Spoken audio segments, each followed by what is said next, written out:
All right, good morning, my fellow new friends of junk journaling. This is take 2, and my name is Gretchen Laporte.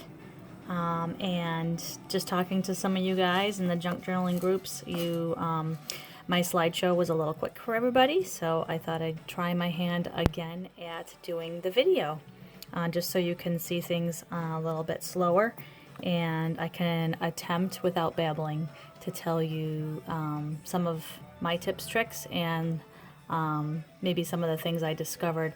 And I just want to say that, guys, I've watched hundreds of videos. I'm just a researcher on things before I do them. And yes, I should have scribbled down people's names for each idea, I suppose, and I will get better at that in the future.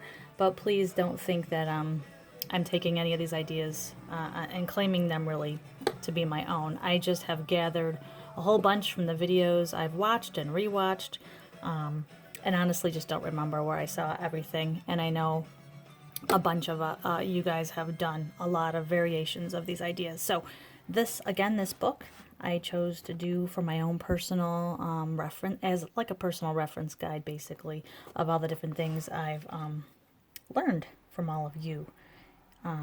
So yeah, we'll just get started. Basically, this book I found at a Salvation Army store, and it does have some wear and tear in it. However, it was in great condition. The War and Peace, if you can see that.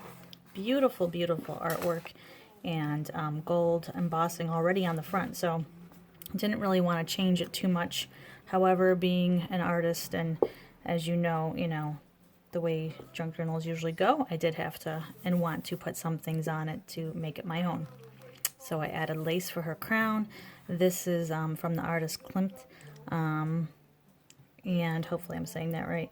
And a little bit of fabric. This came on an actual bolt of fabric. Cut out that part of the rose and added a little bee charm. Again, guys, I don't have an editing or have this up on a computer screen, so I'm just hoping I'm going to stay in frame for you. This lace came from an old wedding dress, and to this picture the artist already had gold painted, but I actually added, if you can see that, some gold leafing just to make it pop out. Okay, I decided to close up this one. This is about my 5th journal, I think, with some ribbon. This has 3 signatures in it. Okay, I think that's in view. And we'll just go ahead and start. I'm going to try to get this all in one.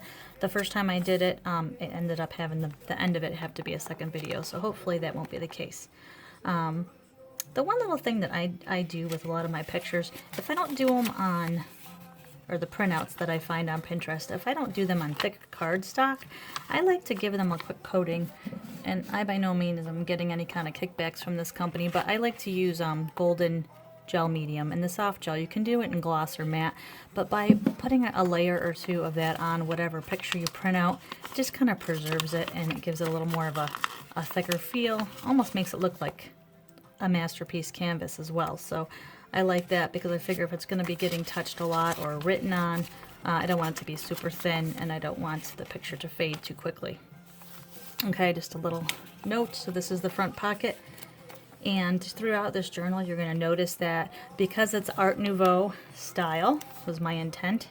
It only features a couple artists in here, but mostly Alfonso Mucha and Klimt artist. They are 2 of my favorites. So they're mostly in here. But I did want to carry out the gold metallic-y theme, so that's a washi tape. You'll see that throughout on different various things. This is a little pocket. Again, some more of that lace carried through, and I believe that's some Tim Holtz. This is my first attempt on trying to print out instead of rubber stamping my images, which I've done on the last 4 or 5 journals that I began with. I had a very old Art Nouveau CD-ROM with images, and I was able to finally use it. I think it's been like 20 years that I've had this thing. And I actually bought it to pick out my first tattoo, which is so hilarious because now it's covered up. But now I've been able to use it, incorporate it in some art. So I'm super excited. It's a little tricky when you're feeding through the pages because you want the pages on the other side to have something too. So trying to figure out, which way to put the paper in and which way the image is going to print, but it didn't come out too bad. Okay, and I like to use some little scrap pieces on the edge. That's what I did with this one here. Sorry guys, just making sure you can see. Alright, so here's a pretty pocket. Again, I like to do the stitching. This book, you're going to find, this junk journal is super loaded. Probably more loaded than I do for ones that I typically have sold at craft shows or have taken the couple orders so far for. I wouldn't quite go so crazy. But again, this is a reference book to me, okay, of different ideas that I've collected so far. Just a little bit of Art Nouveau work. This pocket, again, I liked to, because the Art Nouveau style has a lot of color to it. There's a pocket there. I wanted to add some color. I just didn't want it to be all creams and whites, which is beautiful, but I didn't want to do that. Again, this is some lace cut out from an old wedding gown, just sewn on. This explains the timeline of the Art Nouveau, dates that it was popular, some accounting paper. As you can see, the only thing with this fabric is it is already really fraying, which is cool in a way, but also it's fraying a little fast for me. I made this little paper clip flower. Being a Stampin' Up! Demonstrator for over 20 years, I have quite a few of their things. This is one of their punches, and as you can see, okay, little tuck spots. Okay, little tuck spot. And this is really cool. I found this on Pinterest. It's an Art Nouveau styled architecture floral shop, and I believe it's in England somewhere. I gotta look that up and put that down because I went to school for floral design, and I really think that just kind of spoke to me. Over here you have just some regular paper that I got at one of the craft stores. It's a little thinner, so I decided to back it to one of the Mucha images and make this particular one a pocket. I just love his artwork. I've always loved it. A little bit of collaging here. This is from a die cut in some fabric. More of the printing. Of course, it wouldn't be complete without music. I tried my hand at a floating pocket, and this particular floating pocket I went ahead and gold embossed. Okay, this is one of my newest stamps. I love this little lock, and I already had the key, so I put that there.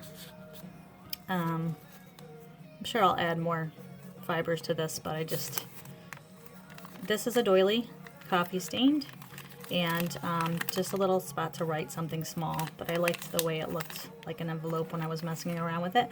And I know the wax stamps, I've seen a lot of people do those. This is a sticker, guys. I found these 3D stickers in the clearance, believe it or not, and I kind of went a little crazy. You're going to see them all over the place, but I thought, oh, I love it. It looks pretty real.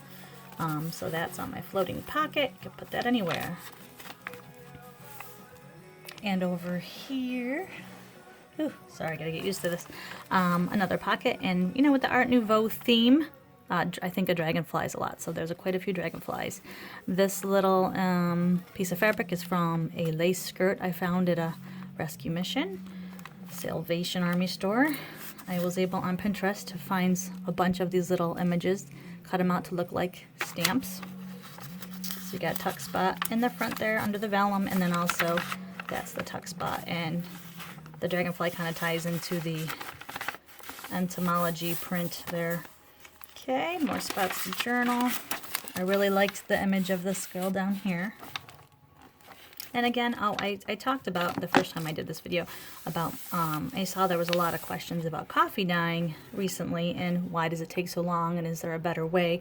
Just to share how I do it, I don't soak mine in a tub or anything, or, you know, totally immerse them. I just put some strong, instant, the cheapest instant coffee I can find, because you're just going for the color, okay? You know, I mean, and it still smells like coffee. And I just spritz it all over the pages, various different types of pages. I've used it on thick cardstock. I've used it on just a stationery from Walmart, or a printer paper. And, you know, you get different results with the different weights of paper. But basically, just spritz it where I want to. This is a little heavy-handed, in my opinion. And then let it air dry on my counter over my stove. I don't cook them. I don't want to take that energy in my stove to bake them or cook them. I feel like that takes too long for me, actually. And they still come out pretty crunchy throughout the book. You'll see that. Okay, vellum paper.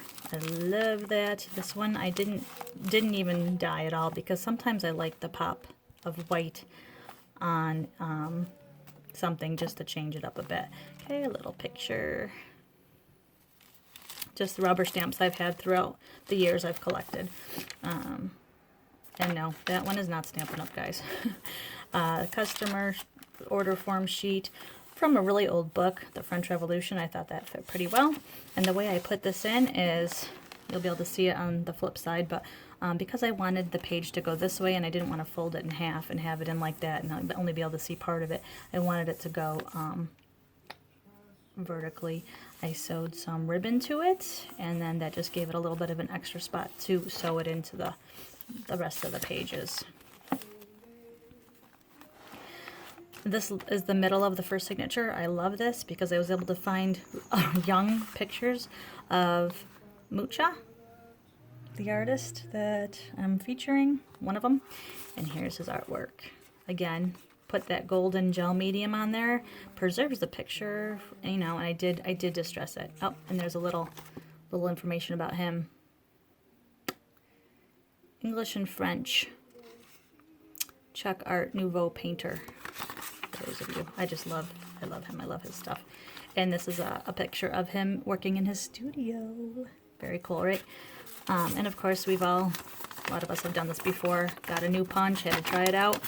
And this is just a printer paper. A lot of times I'll work with ivory because it's less of a step to have to get it to the antiquing look. But you could use white as well. Coffee dyeing, again, is kind of crazy and sporadic. But one thing I love to do, because I use ribbons and lace throughout my books, and I want them to not be stark white. If they are, I will lay them across the papers as I'm dyeing them with the spray and kill two birds with one stone. Get my paper dyed and also get the lace dyed, and it just leaves this really pretty lace detail, okay, like a stencil. And I had gone ahead and done that from the CD-ROM that's over 20 years old and that I hung on to. See, there's a reason why we hang on to all those materials that we don't always get to. Okay, still on frame. Keep doing that. Okay, this I'm not super pleased with, but this is just basically, it looked like a mirror, and I thought I liked the rose, and it's a little too new looking for me, but I just thought I'd stick it in here. It's just one of Stampin' Up's, help me out, guys, embossing die cuts. That's what I'm looking for. Oh boy, goodness. Anyway, and I just stuck that in here. I don't know if I'll keep it there or not. Was able to find a couple cute little stamps that remind me of that art form. That's a real stamp. Alrighty, some more artwork from the artist. This happens to be a fold out, and went a little crazy leaving threads. But I like that look. I just really love all the different textiles and mediums that you get to use during junk journaling. So this right here, little charm, I may stitch it because it doesn't seem, the pin doesn't hold up exactly where I want it. This happens to be on that ROM, and what I did is I put it on some tracing paper just to make it look different and